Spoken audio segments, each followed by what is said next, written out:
Magandang araw po sa inyo. Ako po si James at nais kong ibahagi sa inyo ang isang totoong karanasan na nangyari noong taon 1976 sa isang liblib na baryo sa Quezon Province. Ang kwentong ito ay hindi ko malilimutan dahil hanggang ngayon ay buhay pa sa alaala ng matatanda ang mga kaganapang iyon. Noong panahong iyon, simple lang ang buhay sa baryo. Walang kuryente sa gabi. Lampara lang ang gamit ng bawat bahay. Tahimik ang paligid kapag lumubog na ang araw at tanging huni ng kuliglig at tahol ng haso ang maririnig. Sa baryong iyon nakatira si Mang Istong, isang kilalang albularyo. Kilala siya sa maraming baryo dahil sa husay niya sa panggagamot gamit ang mga halamang gamot, dahon, langis at mga dasal na minana pa niya sa kanyang mga ninuno. Isang araw, dumating si Andrew, isang binatang magsasaka. May dala siyang kaba sa dibdib habang kumakatok sa maliit na bahay ni Mang Istong. Mang Istong! Mang Istong! Mabagal na binuksan ng matanda ang pinto. Si Mang Istong ay payat, maputi na ang buhok at may suot na lumang kamiseta de chino. O Andrew, anong nangyari at ganyan kabilis ang pintig ng dibdib mo? Si Lucia po, Mang Istong. Bigla pong nanghina kagabi. Para pong may humihila sa kanya habang natutulog. Hindi na po siya makabangon ngayon. Napakunot ang noo ni Mang Istong. Si Lucilia, ang isang dalaga sa baryo. Kilala sa ganda at kabaitan. Paborito din siya ng mga kapitbahay dahil palaging nakangiti at marunong makisama. Aba, saan siya ngayon? Nasa bahay po. Nanginginig at tila may sinasabi pero hindi maintindihan. Agad na kinuha ng matanda ang kanyang bayong na puno ng halamang gamot, langis at isang maliit na bote ng tubig na may dasal. Lumakad silang dalawa papunta sa bahay ni Lucilia. Sa bahay, nadatnan nila si Andrea, nakatatandang kapatid ni Lucilia, halatang puyat at pagod. Mang Istong, salamat at dumating kayo. Hindi na po ako mapalagay sa lagay ng kapatid ko. Nasa higaan si Lucilia, namumutla, pawis na pawis, at ang mga matay nakapikit ngunit gumagalaw ang labi na para bang may kausap na hindi nakikita. Lumapit si Mang Istong at marahang hinaplos ang noo ng dalaga. Lucilia anak, naririnig mo ba ako? Bulong ng albularyo. Biglang nanginig ang katawan ni Lucilia. Bumuka ang bibig at lumabas ang boses na hindi kanya. Malalim at malamig. Umalis kayo rito. Hindi niyo siya makukuha. Akin siya. Napatakip ng bibig si Andrea. Napaatras si Andrew, tila ng lumo sa takot. Engkanto! Sabi ng albularyo. Mang Istong, engkanto po ba yung kumuha sa kapatid ko? Oo, karaniwang ganito ang nangyayari kapag napusuan ng mga nilalang na hindi nakikita. Si Lucilia ang napili nila. Nagpausok si Mang Istong gamit ang tuyong dahon ng kamangyan at insenso. Binilugan nila ng usok ang buong kwarto, sabay dasal ng mga orasyon. Si Andrew ay tahimik lang, mahigpit ang hawak sa kanyang rosaryo. Muli na namang nagsalita si Lucilia na malamig na tinig. Hindi ninyo kami mapipigilan. Kinuha ko na siya. Siya ay para sa akin. Wika ng engkanto sa katawan ng dalaga. Sino ka? Magpakilala ka! Matapang na sagot ni Mang Istong habang patuloy sa pagdarasala. Isang malakas na hangin ang biglang dumaan sa loob ng bahay, gayong sarado ang mga bintana. Napailang si Andrea. Halos yakapin na si Andrew sa sobrang takot. Habang nagpausok si Mang Istong sa loob ng bahay ni Lucilia, lalo lamang naging mabigat ang pakiramdam. Parang may mga matang nakatingin mula sa labas ng mga dingding sa pawid. Hindi na makapagsalita si Andrea. Yakap-yakap na lang niya ang kapatid na si Lucilia na nanginginig pa rin sa higaan. Kailangan natin simulan agad ang pagtawag. Baka tuluyan nang makuha ang kaluluwa ng kapatid mo.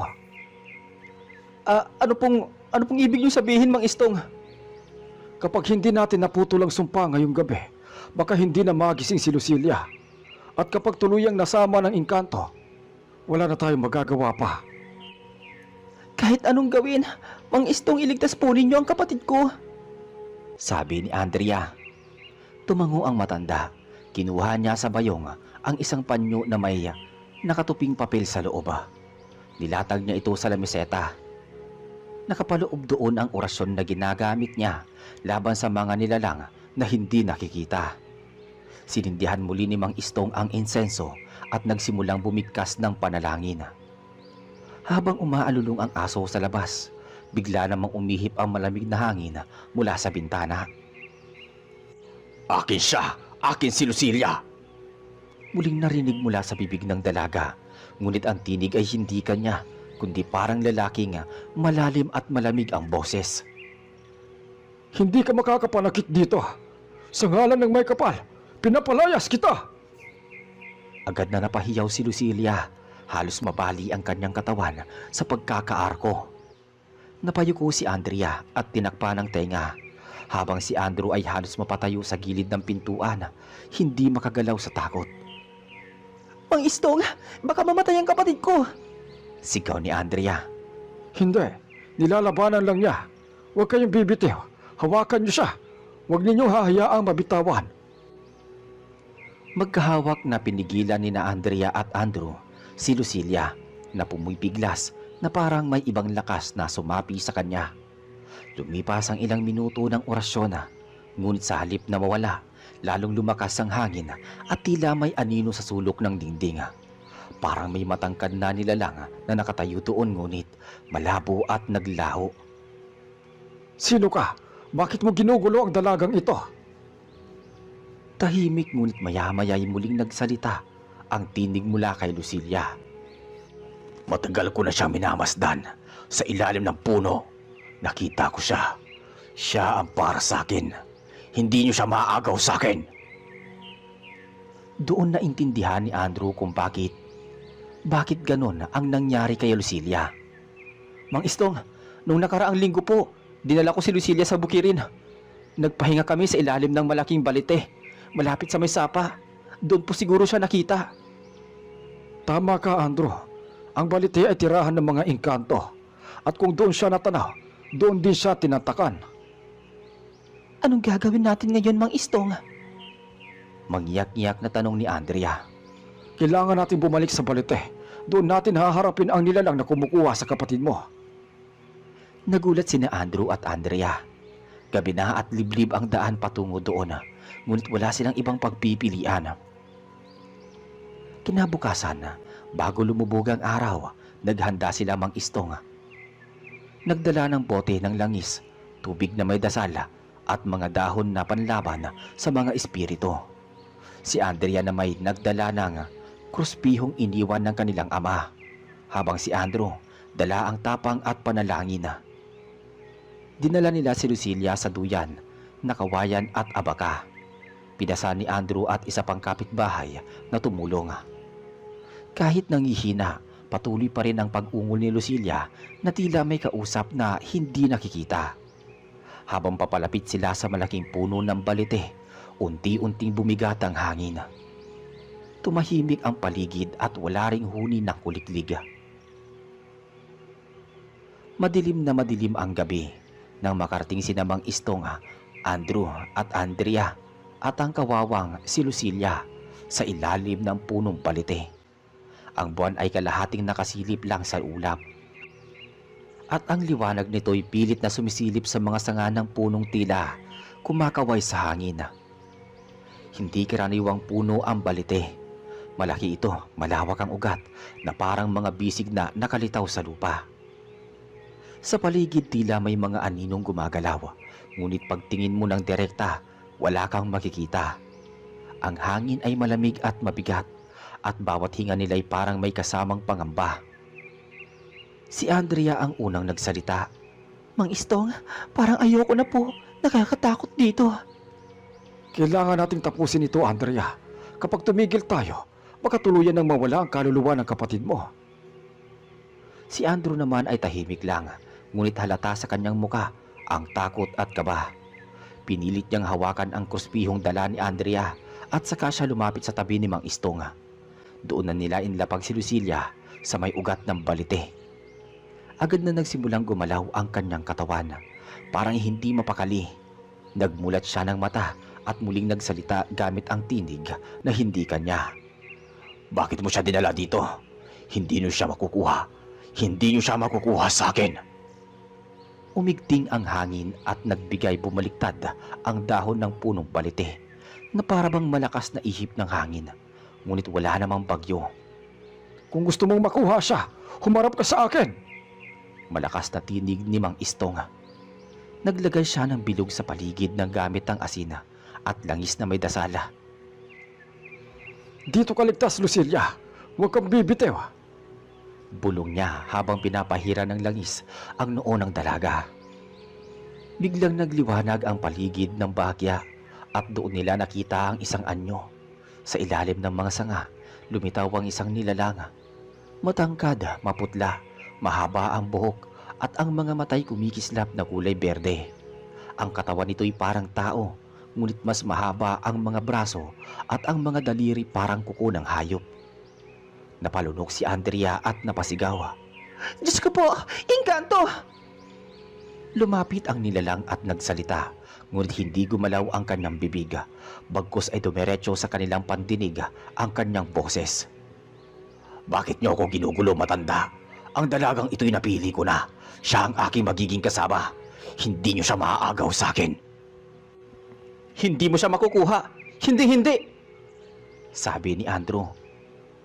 Ngunit napaatras siya nang biglang tumawa ang engkanto. Malamig at umalingaw-ngaw. Mahina ang iyong tapang bata. Hindi sapat ang sigaw mo laban sa akin. Hindi nagpatinag si Mang Istong. Itinaas niya ang bote ng langis at nagsimulang mag-orasyon. Sa ngalan ng may kapal, pinapalayas kita sa punong ito. Hindi sa iyo ang kaluluwang ito. Umalis ka at bumalik sa iyong kinaroroonan. Hindi. Ayoko. Sumigaw muli ang nilalang. Hindi siya makakaligtas. Ang tanda na nilagay ko sa kanya ay akin lamang. Kasabay nito, nagbagsakan ang mga sanga ng balite at halos masira ang bilog ng asin sa paligid. Agad na tinulak ni Mang Istong si Andrew. Bantayan mo ang bilog. Huwag mong hahayaang mabura ang asin. Kung mabuksan ito, wala na tayong laban. Sumunod si Andrew. Nanginig ngunit pilit na nagtatapang-tapangan. Ginamit niya ang kanyang paa upang ayusin muli ang asin sa mga parte na nagkahiwalay. Si Andrea naman hawak-hawak ang kamay ng kapatid, umiiyak habang nagdarasal ng Ama namin. Samantala, patuloy sa orasyon si Mang Istong. Binuhusan niya ng langis ang ugat ng balite at sunod ay sinaboy ang tubig na may dasala. Lumayas ka! Hindi sa iyo ang dalagang ito. Ngunit biglang nagbago ang anyo ng engkanto. Ang kanyang mga matay naglaho at napalitan ng itim. At mula sa kanyang katawan ay lumabas ang mga usok na parang bumabalot sa buong puno. Lalo pang lumakas ang ihip ng hangin at halos matumba si Andrea kung hindi siya nasalo ni Andrew. "Mang Istong, hindi ko na kaya!" Iyak ni Andrea. Kaya natin ito. Huwag kang bibitaw. Ang tapang ninyo ang kailangan ni Lucilia. Habang patuloy ang laban, bigla namang nagsalita si Lucilia gamit ang sarili niyang boses. Mahina ngunit malinaw. Ayoko sumama sa inyo. Sa kanya ayokong sumama, tulungan niyo ako."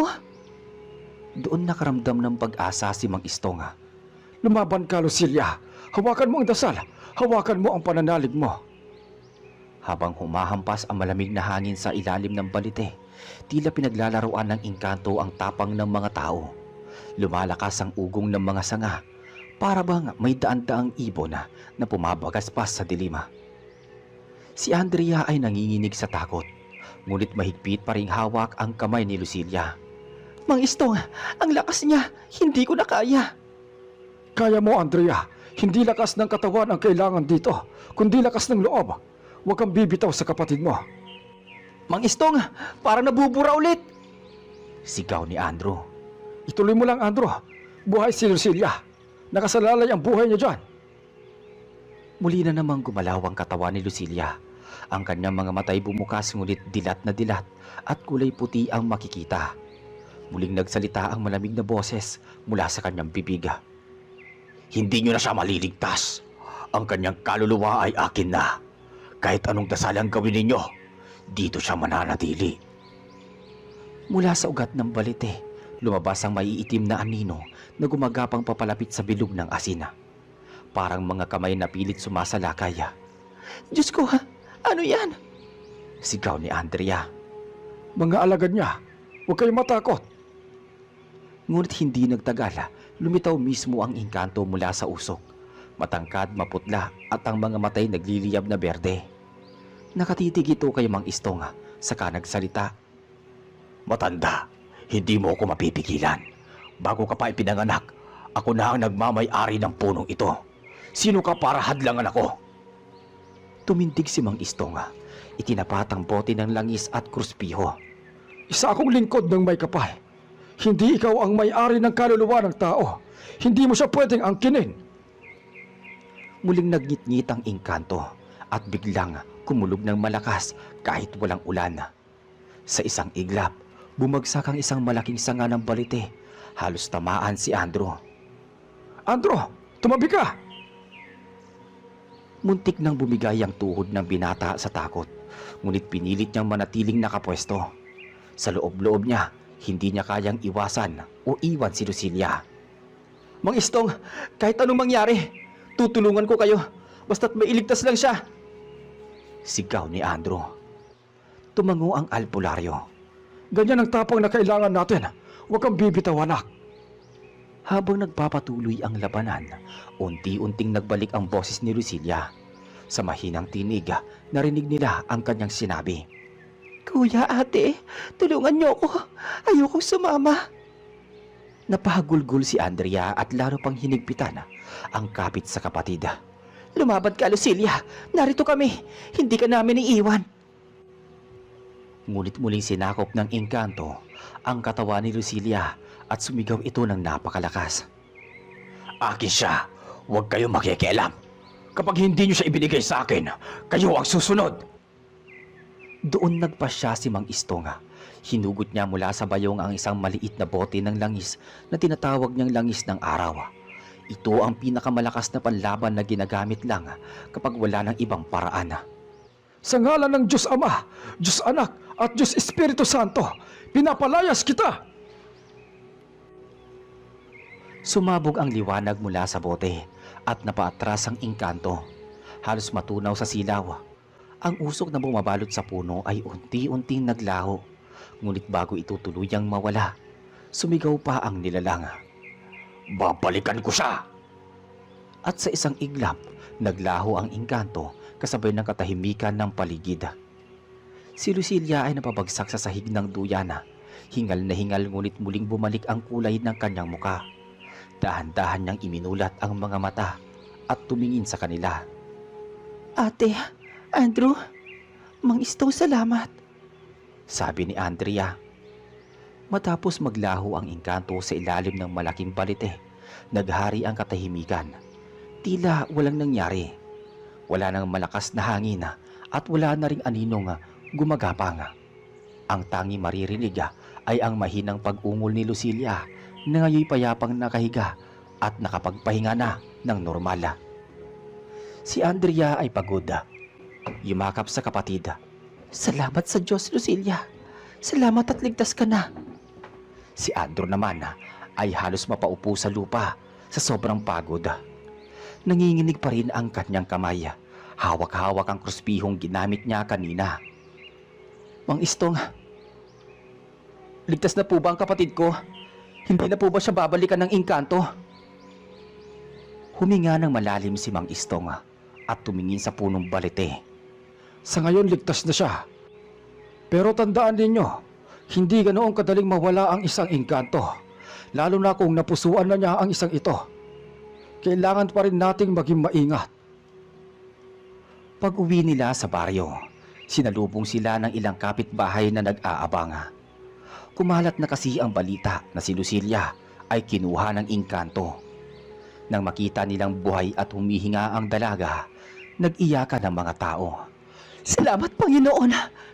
At salamat sa inyo, Mang Istong! Wika ng isang matandang babaeng kapitbahay. Pinahiga muna nila si Lucilia sa kanilang bahay. Habang natutulog siya, si Andrea ay hindi bumitaw sa tabi ng kapatid.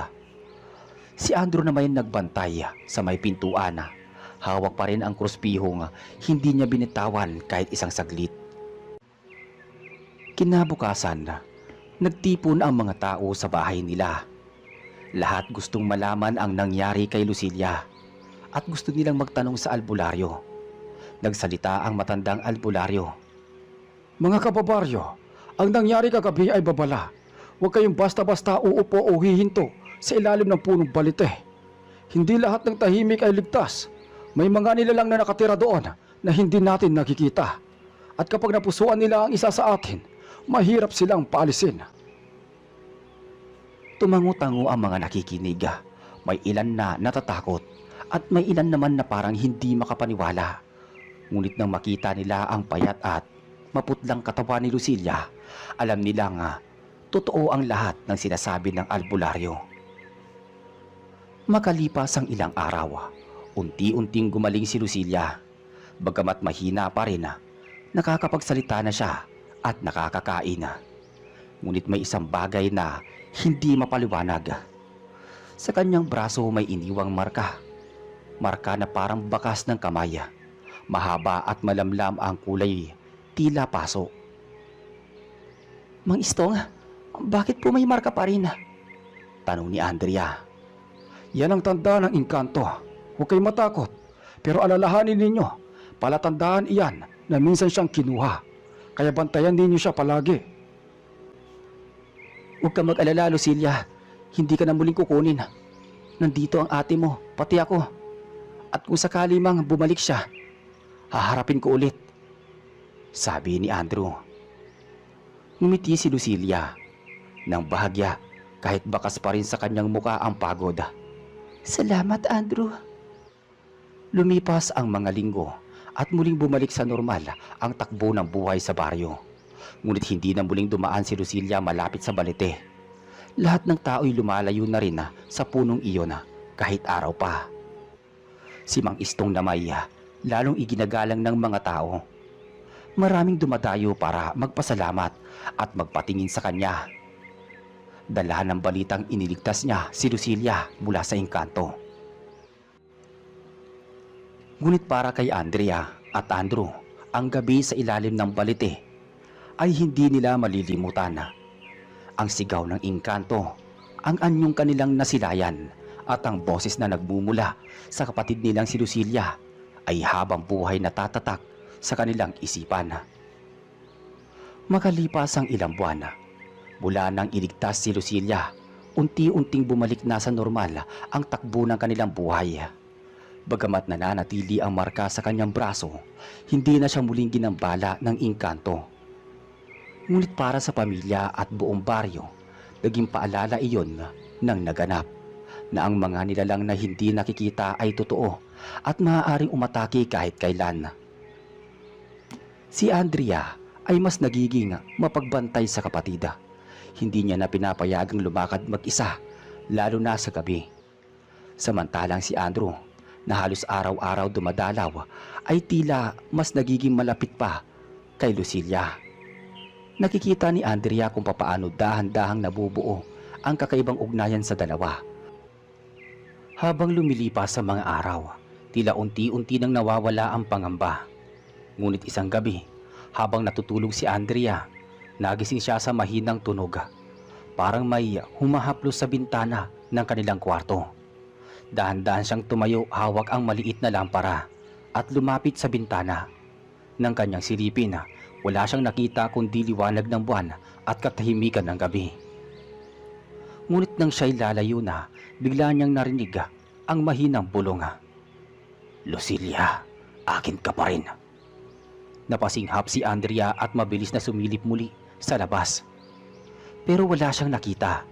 Pinilit niyang huwag gumawa ng ingay at agad na tumabi kay Lucilia. Doon nakita niya na kahit mahimbing ang tulog ng kapatid, unti-unting gumagalaw ang marka sa kanyang braso. Parang buhay, gumagapang at kumikislap sa ilalim ng balat. Diyos ko, ano to? Bulong ni Andrea habang mariing niyakap ang kapatid. Hindi niya naitago ang takot kay Mang Istong. Mang Istong, akala ko po tapos na ang lahat. Pero kagabi may narinig akong boses. At ang marka sa braso ni Lucilia, gumagalaw po. Para bang buhay. Hindi ko yun inaasahan. Kung ganon, hindi pa tuluyang binitawan ng engkanto ang kapatid mo. Ang mga tulad nila, kapag minahal o napusuan ang isang tao, mahirap nang kumalas. Maaaring tahimik muna siya ngayon, pero babalik siya. Kung babalik siya, haharapin ko ulit. Hindi niya na muling masasaktan si Lucilia. Sabi naman ni Andrew. Ngunit umiling si Mang Istong. Hindi sapat ang tapang lang, iho. Kailangan ng matibay na panlaban. May mga ritual at orasyon na kailangan upang tuluyan ng maputol ang ugnayan ng engkanto sa kapatid ninyo. Tumingin si Andrea kay Mang Istong. Mang Istong, kung ganon, kailan po natin gagawin yun? Sa 13 gabi ng buwan, doon natin siya haharapin. At doon natin malalaman kung talagang bibitaw na siya. Dumating ang araw na itinagda ni Mang Istong. Muling nagtipon sina Andrea, Andrew at ilang matatapang nakabarangay sa ilalim ng liwanag ng buwan. Dala ni Mang Istong ang mga dahon ng kawayan, langis ng palaspas at mga kandilang kulay puti na inilatag sa 4 na sulok ng bakuran. Si Lucilia ay nakalagay sa gitna, nakaupo habang si Andrea ay mahigpit na nakayakap sa kanya. Si Andrew naman ay nakahanda, hawak ang kurspiho at tabak na pinagpala ng albularyo. Nagsimula si Mang Istong ng pagbigkas ng orasyon. Hindi niyo ako matataboy. Akin lang si Lucilia. Siya'y babalik sa piling ko. Tinig ng nilalang. Nagsimulang umalulong ang mga aso sa buong baryo. Ang hangin ay umikot na parang ipo-ipo at ang marka sa braso ni Lucilia ay kumislap na parabang nag-aapoy. Napasigaw si Lucilia at nasasaktan. Agad na sumugod si Andrea at hinawakan ang kapatid. Si Andrew naman ay tumayo at harapan nila itinapat ang kurspiho sa direksyon ng balite. Hindi mo siya makukuha. Hindi mo siya pagmamay-ari. Ngunit sa kalagitnaan ng laban, isang anyo ang unti-unting lumitawa. Mula sa dilim, mas malinaw na ang anyo nito kaysa dati. Isang lalaki na ubod ng kisig, nakasuot ng itim na barong, ngunit ang mga matay kumikislap na tila apoy. Ngumiti ito ng malamig. Hindi niyo alam ang totoo. Hindi ko siya sinasaktan. Mahal ko siya at hindi ko siya bibitawan. Nang tuluyang lumitaw ang engkanto sa harap nila, halos manigas sa takot ang lahat ng naroon. Ang ilaw ng mga kandila ay nanginginig at ang hangin ay biglang pumigat. Si Lucilia, bagamat nanginginig, ay hindi makapaniwala sa kanyang nakikita. Isang nilalang na may mukhang tao, ngunit ang aura ay hindi pangkaraniwan. Lumapit ka sa akin, Lucilia. Ako ang makakapagbigay sa iyo ng buhay na walang sakit at walang hanggan. Napatingin si Lucilia kay Andrea saka umiling ng mariin. Hindi ako sasama sa iyo. Lalong nagngingit-ngit ang engkanto. Tumitig ito kay Andrew na nakatayo sa kanyang harapan, hawak ang kurspiho. Ikaw ang humaharang sa akin. Alam mo bang wala kang laban sa tulad ko? Kahit wala, lalaban pa rin ako. Hindi mo siya makukuha. Nagpatuloy sa orasyon si Mang Istong. Ang bawat kataga ay tila bumabalik sa hangin at dumudurog sa katahimikan ng gabi. Sa ngalan ng may kapal, putulin ang tali ng laman ng diwa. Sa liwanag ng buwan, isara ang pintuan ng dilim. Nag-umpisang manginig ang lupa. Ang mga aso sa baryo ay naguunahan sa kahol at ang mga ibon na malapit sa kagubatan ay nagsiliparan.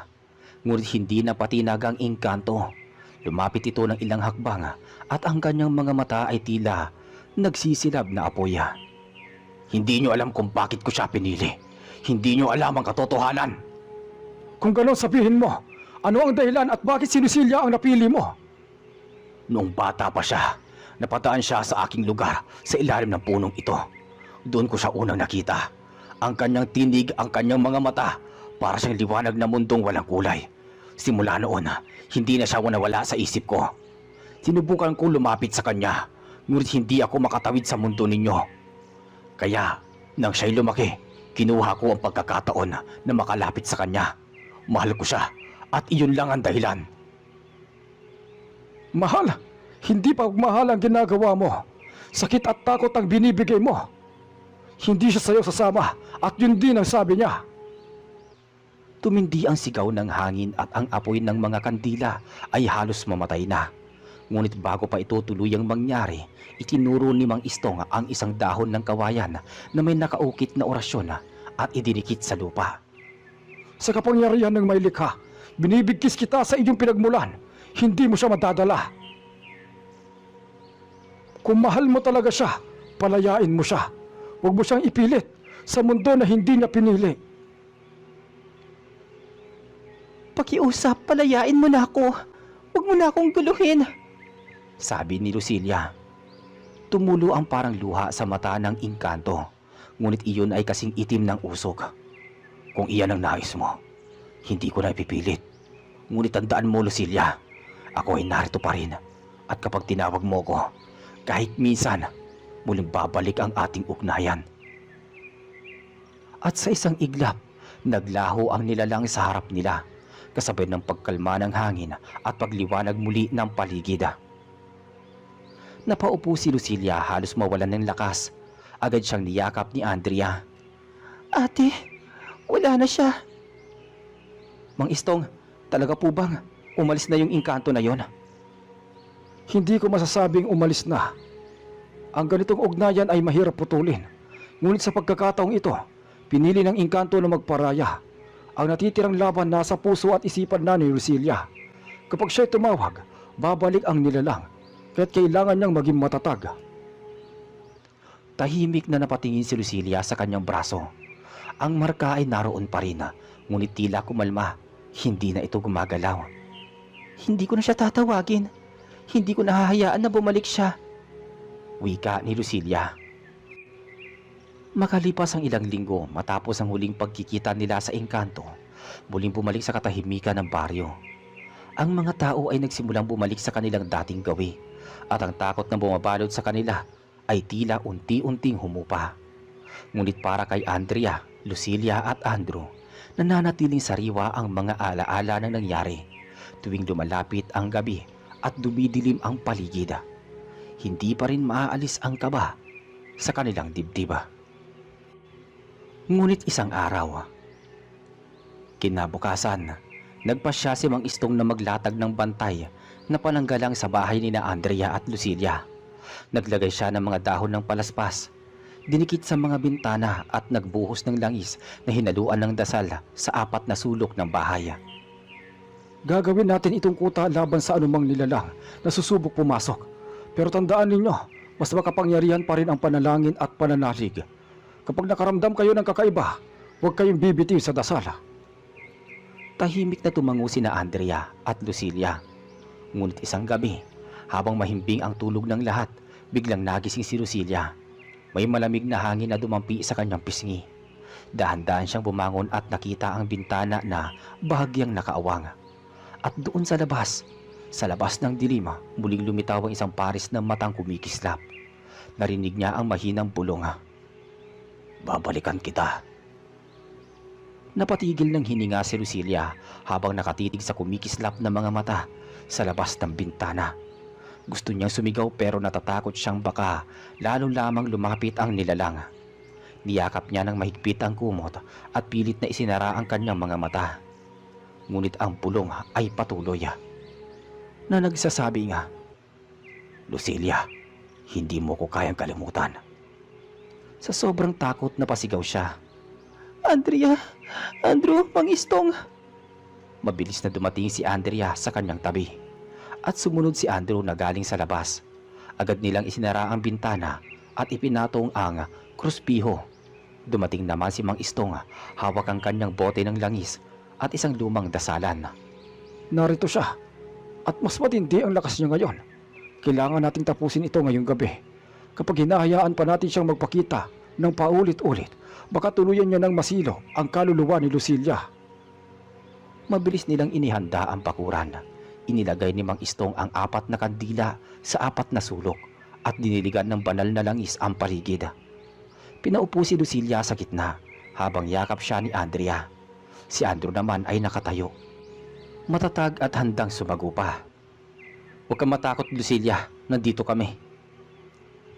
Muli namang nagsimula si Mang Istong sa pagbigkas ng orasyon. Ang tinig niya ay malakas at nangingibabaw kahit sa humahagit-git na hangin. Biglang gumalaw ang lupa at lumitaw ang anyo ng engkanto. Mula sa lilim ng puno ng balite, mas malinaw siya ngayon. Matangkad, makisig at tila buhay kaysa sa dati. Ngunit ang kanyang mga mata ay kumikislap na parang apoy. Akala mo nagparaya ako? Akin ka lang, Lucilia. Tumayo si Andrew, nakaharap sa kanya. "Hindi siya sayo. Hindi mo siya pagmamay-ari. Ilang beses ko pang dapat sabihin sa'yo." Ngunit ngumiti ang engkanto at nagsimulang lumapit. Bawat hakbang niya ay parang may dumadagungdong sa lupa. Ang mga kandila ay halos mamatay sa lakas ng hangin. "Mang Isto, anong gagawin natin ngayon?" Ipagpatuloy lang ang dasal. Huwag bibitaw. Hindi mo na ako mapipigilan ngayon, tanda. Hindi orasyon ang makakahadlang sa akin. Ang nararamdaman ko ay higit pa sa inyong mga salita. Hindi. Ang pagmamahal ay hindi pag-aangkin. Hindi pananakit. Saglit na natahimik ang engkanto. Kitang-kita ni Lucilia ang lungkot sa kanyang mga mata. Ngunit bigla ito nga napalitan ng galit. Kung hindi ka magiging akin, wala kang magiging kasama kahit sino man. Itinaas niya ang kanyang kamay at biglang lumakas ang hangin. Para bang ipo-ipo na nakapalibot sa kanilang lahat. Napahawak si Andrea kay Lucilia habang si Andrew ay pinilit na manatiling nakatayo. "Hindi mo siya masasaktan!" Sigaw ni Andrew sabay taas ng kruspiho. Nagdikit ang liwanag mula sa kruspiho at ang apoy mula sa mata ng engkanto. Nagkaroon ng malakas na pagsabog ng liwanag na nagpagulat sa lahat. Ngayon, Lucilia, sabihin mo sa kanya ang huling desisyon mo. Putulin mo ang tali. "Hindi kita mahal. Huwag mo na akong guguluhin. Hindi kita tatawagin kahit kailan. Hindi na ako iyo." Sa mismong sandaling yun nagsimulang magbago ang anyo ng engkanto. Ang kanyang anyong makisig ay tila natutunaw at unti-unti itong nagiging usok. Ang kanyang sigaw ay umalingaw-ngaw sa buong baryo. At sa isang iglap, naglaho ito. Iniwan ang katahimikan at malamig na simoy ng hangin. Nang matapos ang lahat, halos mawalan ng lakas si Lucilia at bumagsak sa bisig ni Andrea. Si Andrea ay agad na lumapit at inilalayan silang dalawa. Huminga ng malalim ang albularyo. Hindi ko masasabing tuluyan ng naglaho talaga ang engkantong iyon. Pero sa lakas ng paninindigan ni Lucilia, malaki ang posibilidad na hindi na siya makakabalik pa. Ang ugnayan nila ay naputol dahil sa pagtanggi niya. Ngunit tandaan ninyo, ang mga nilalang na katulad niya ay hindi ganap na nawawala. Kailangan pa rin kayong mag-ingat. Makalipas ang ilang araw, unti-unti na namang bumalik sa normal ang buhay nila. Si Andrea ay naging mas protektibo at si Andrew ay mas naging matatag sa kanyang paninindigan na hindi niya iiwan si Lucilia. Minsan nakaupo sila sa ilalim ng araw. Nagtanong si Lucilia kay Andrew. "Paulit-ulit na lang na bumabalik ang engkantong iyon. Kung sakaling bumalik siya ulit, handa ka pa rin bang protektahan ako?" Hindi kita iiwan. Kahit pa bumalik siya, hindi ka niya kayang pagsamantalahan. Hindi ka nag-iisa. Napangiti si Lucilia at marahang sumandal sa kanya. "Salamat, Andrew. Sa wakas pakiramdam ko malaya na ako." Sa mga sumunod na araw, unti-unting nawala ang mga kakaibang pangyayari sa baryo. Ang puno ng balite na dating pinamumugaran ng engkanto ay unti-unting natuyo at tuluyang bumagsak matapos ang isang malakas na bagyo. Para bang iyon ang huling tanda ng nilalang na matagal nang nagbabantay kay Lucilia. Si Mang Istong ay madalas pa ring bumisita sa kanila, dala ang kanyang paalala. Huwag kalimutan ang pananalig. Kahit wala na siya, may iba pang nilalang na nagmamasid. Huwag kayong kampante. At doon nagtatapos ang engkanto ng albularyo na tumapos sa pagnanasa ng engkanto. Isang alaala ng taong 1976 sa isang liblib na baryo sa Pilipinas.